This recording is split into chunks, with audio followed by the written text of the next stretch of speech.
Hello friends, आपका स्वागत है हमारे क्लास अकेडमी चैनल पर। आज की इस वीडियो में हम साइंस के टॉप मोस्ट एमसीक्यू सॉल्व करेंगे। आइए स्टार्ट करते हैं। वायुमंडल में प्रकाश के विसरण का कारण है हीलियम, जलवाष्प, कार्बन डाइऑक्साइड, धूलकण। डी ऑप्शन सही है, धूलकण। वायुमंडल में प्रकाश के विसरण का कारण धूलकण है। Next slide. निम्नलिखित में से किस विटामिन में नाइट्रोजन पाया जाता है? यहाँ पे नाइट्रोजन दिया हुआ है।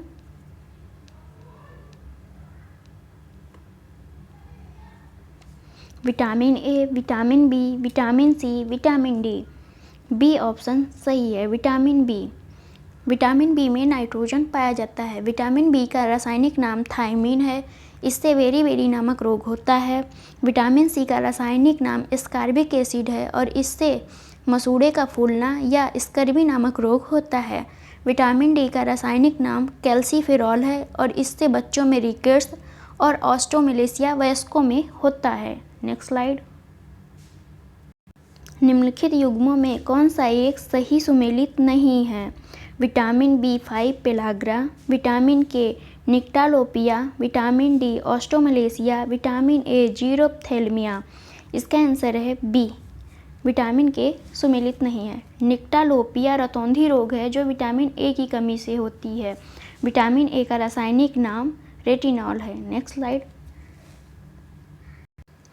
इंटरफेरोमीटर की सहायता से मापा जाता है तारों एवं आकाशगंगा का व्यास, सौर विकिरण, समुद्र की गहराई, एक खगोलीय इकाई के बीच की औसत दूरी।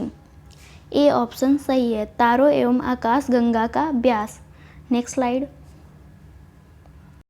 बायोलॉजिकल ऑक्सीजन मांग किस एक उप प्रदूषण को मापने की प्रमुख इकाई है? वायु प्रदूषण, जल प्रदूषण, ध्वनि प्रदूषण, उपरोक्त सभी। इसका आंसर है बी, जल प्रदूषण।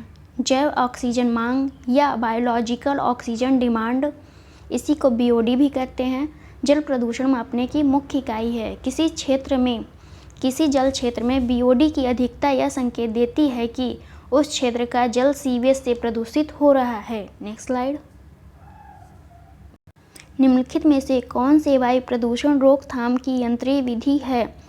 Cyclone divider, bag filter, cyclone collector, cyclone separator. इसका आंसर है ए, 2, 3, 4। साइक्लोन डिवाइडर वायु प्रदूषण रोकथाम की यंत्रीय विधि नहीं है। 50 माइक्रोमीटर से कम व्यास वाले कणकीय पदार्थों को वायु से पृथक करने के लिए बैग फिल्टर का प्रयोग किया जाता है, जबकि 50 माइक्रोमीटर से बड़े कणकीय पदार्थों को फिल्टर करने हेतु साइक्लोन कलेक्टर या साइक्लोन सेपरेटर का प्रयोग किया जाता है। Next slide. निम्नलिखित में से कौन सा एक आनुवंशिक संसाधनों को प्राप्त करने एवं उनसे मिले लाभों के समुचित एवं निष्पक्ष बंटवारे से संबंधित है? Kyoto protocol, Nagoya protocol, Cartagena protocol, Montreal protocol. इसका आंसर है B, Nagoya protocol. Nagoya protocol, जिसे ABC प्रोटोकॉल भी कहा जाता है, आनुवंशिक संसाधनों की पहुंच व लाभ साझेदारी से संबंधित है। Next slide. रमन प्रभाव का संबंध है केवल द्रवों के आर पार जाने वाली किरणों से, केवल प्रिज्मों के आर पार जाने वाली किरणों से, सभी पारदर्शी माध्यम से गुजरने वाली किरणों से, उपर्युक्त में से कोई नहीं। सी ऑप्शन सही है। रमन प्रभाव का संबंध उन किरणों से है जो सभी पारदर्शी माध्यम के आर पार जाती हैं।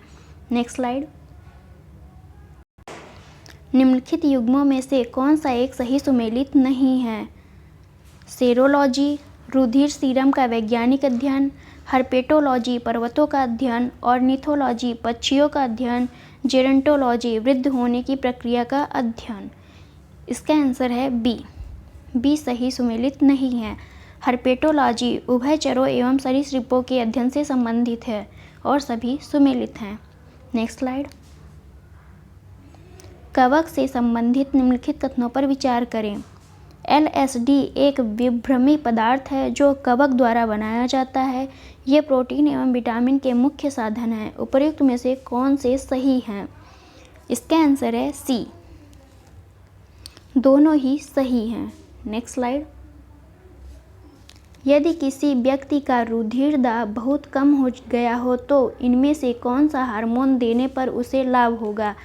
थायरॉक्सिन, एड्रीनेलिन, पीयूष वृद्धि हार्मोन, इंसुलिन।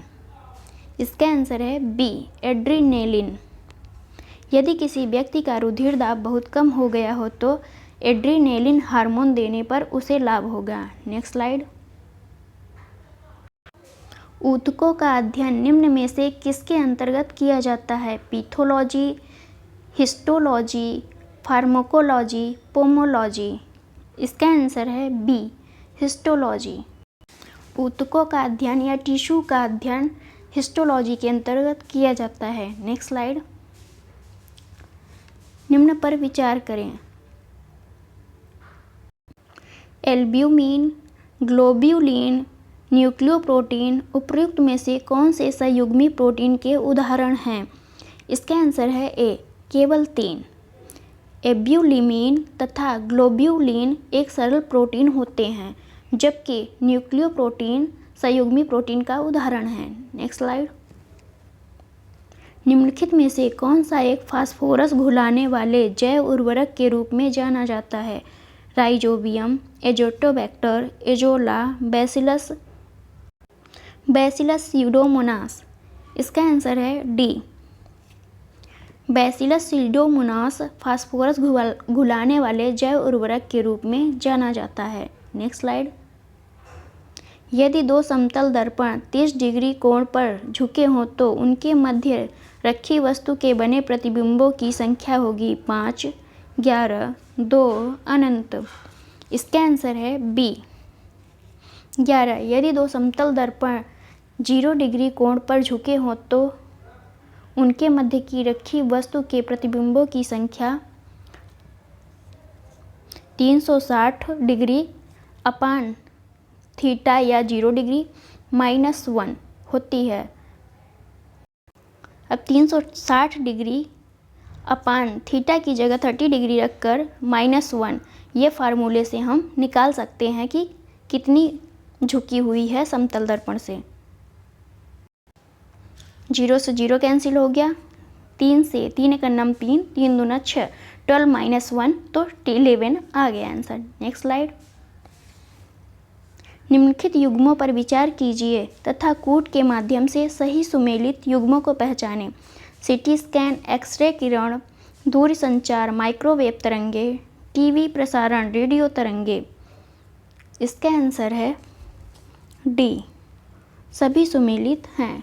Next slide. लार में एमाइलेज एवं लाइसोजाइम नामक 2 एंजाइम पाए जाते हैं।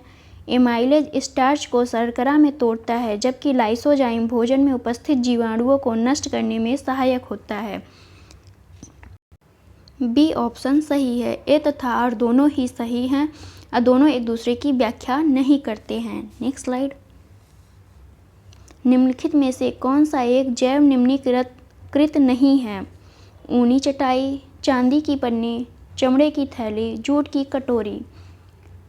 बी ऑप्शन सही है, चांदी की पन्नी। चांदी की पन्नी जैव निम्नीकृत नहीं है, जबकि अन्य सभी जैव निम्नीकृत हैं। Next slide. निम्नलिखित में से कौन सी प्रक्रिया जल चक्र में शामिल प्रक्रिया का एक हिस्सा नहीं है? वाष्पीकरण, ऊर्ध्वपातन, हिमीकरण, विगलन। इसका आंसर है बी, ऊर्ध्वपातन। वाष्पीकरण, हिमीकरण या विगलन जल चक्र में शामिल प्रक्रिया का हिस्सा है, जबकि ऊर्ध्वपातन इससे सम्मिलित नहीं है। Next slide. Plaster of Paris निम्नलिखित में से किसका एक उत्पाद है? Magnesium, aluminium, calcium, sodium. C option सही है, कैल्शियम। प्लास्टर ऑफ पेरिस एक कैल्शियम का उत्पाद है। Next slide. निम्नलिखित में से किसका उपयोग विस्फोटक के उत्पादन में किया जाता है?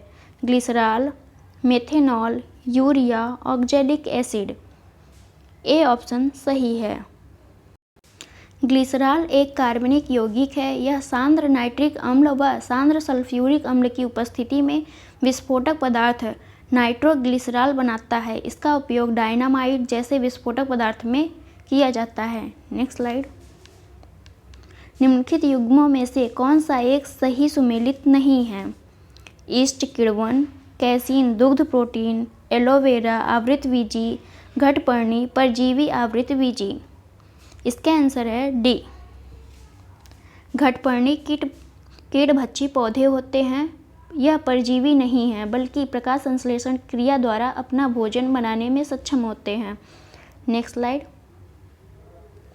पानी में कुछ अपद्रव्यों को मिलाने पर उसका हिमांक घटेगा, बढ़ेगा, अपवर्तित रहेगा, इनमें से कोई नहीं।